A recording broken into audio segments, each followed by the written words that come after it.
to have wonderful leaders here in this country.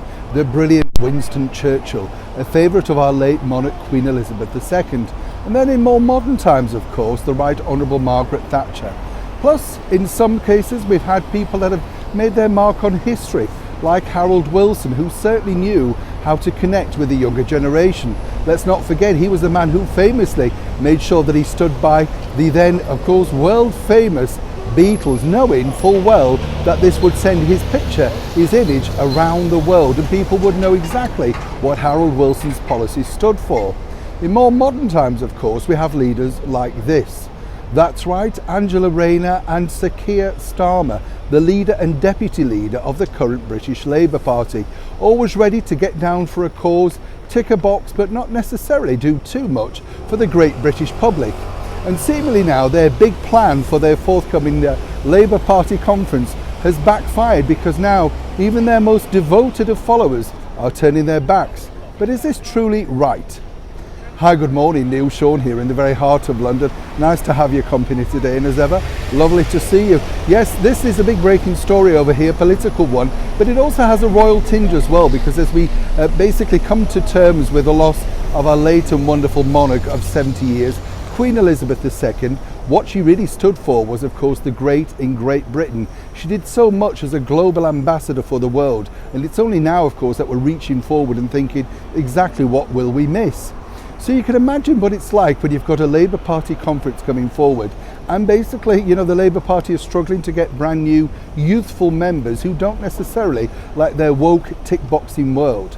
Well, they've decided there's one full sort of way to make sure that people do, in fact, want to stay or indeed join the Labour Party.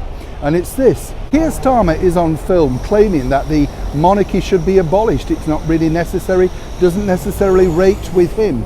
This, of course, was many years ago, and then fast forward, as all politicians, the moment he got offered the Sir, jumped to it and suddenly loved the Queen and country. You get the picture. Now, what he's decided is that he would like to see a lot of British flag waving on the very final speech of the Labour Party conference. And not only that, they would like to see everybody joining in to sing the national anthem, God Save the King. So why this about turn? Well, it's quite simple. Dwindling funds and lack of new members, but more importantly, they realise, having seen the outpouring of love and devotion and ultimate respect for our late monarch here in the United Kingdom, just what a patriotic country we truly are, and how they're missing out on that. They've always gone for the minority vote, you see, the people that have come into the country who don't necessarily know our standards and our history, and seemingly as ever in this brand new woke world want to wipe them away.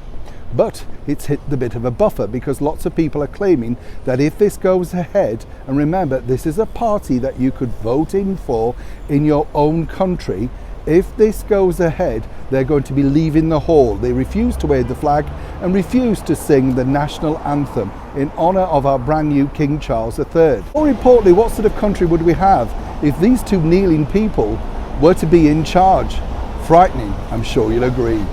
Neil Sean in the very heart of London.